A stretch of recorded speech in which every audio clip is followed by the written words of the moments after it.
যে আবেদনটি করা হয়েছে সেই আবেদনটি গ্রহণ করা হয়েছে। এই আবেদনটি গ্রহণ করার পরে আমরা সাধারণত যে প্রক্রিয়া জানি সেটি হচ্ছে এখন এটি স্বরাষ্ট্র মন্ত্রণালয়ে যাবে। স্বরাষ্ট্র মন্ত্রণালয় যদি এই আবেদনটিকে যথাযথ মনে করে তাহলে তারা তদন্ত প্রক্রিয়ার জন্য আন্তর্জাতিক অপরাধ ট্রাইব্যুনালের যে তদন্ত সংস্থা আছে তাদের কাছে পাঠাবে। সেটি ধানমন্ডিতে অবস্থিত।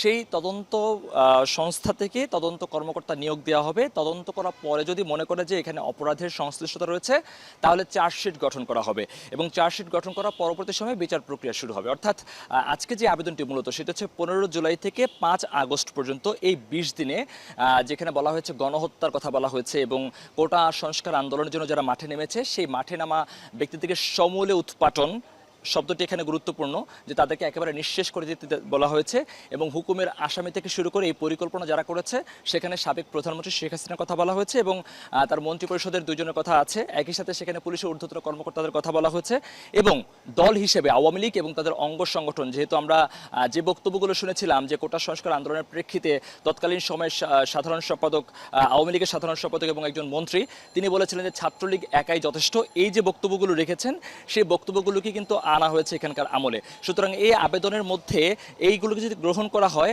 তাহলে সেটিকে মূল্যায়ন করবে তদন্ত সংস্থা যে এই সমস্ত বক্তব্য এবং এই প্রক্রিয়াগুলো আসলে এই যে গণহত্যার কথা বলা হচ্ছে সেটি আসলে তারা কাজ করেছিল কিনা নিয়ামক হিসেবে। যদি সেটি প্রমাণিত হয়ে থাকে তাহলে কিন্তু আন্তর্জাতিক অপরাধ ট্রাইব্যুনাল, যেখানে মানবতা বিরোধী অপরাধের বিচার হয়েছিল জামায়াত নেতা সহ অন্যান্য বিএনপি নেতাদের এবং অন্যান্য নেতা যারা আছেন যারা যুদ্ধাপরাধের সাথে সম্পৃক্ত ছিলেন, তাদের যে বিচার হয়েছে সে একই ট্রাইব্যুনালে এটি বিচার হওয়ার মতো অবস্থায় আসবে যদি তদন্ত সংস্থার মাধ্যমে চার্জশিট হয়ে আসে। তবে সরকারের পক্ষ থেকে কিন্তু জাতিসংঘের সম্পৃক্ততা চেয়েছে তদন্তের জন্য। সেটি এখন সময়ের অপেক্ষা যে আসলে কোন দিকে যাচ্ছে এই মামলার প্রক্রিয়া।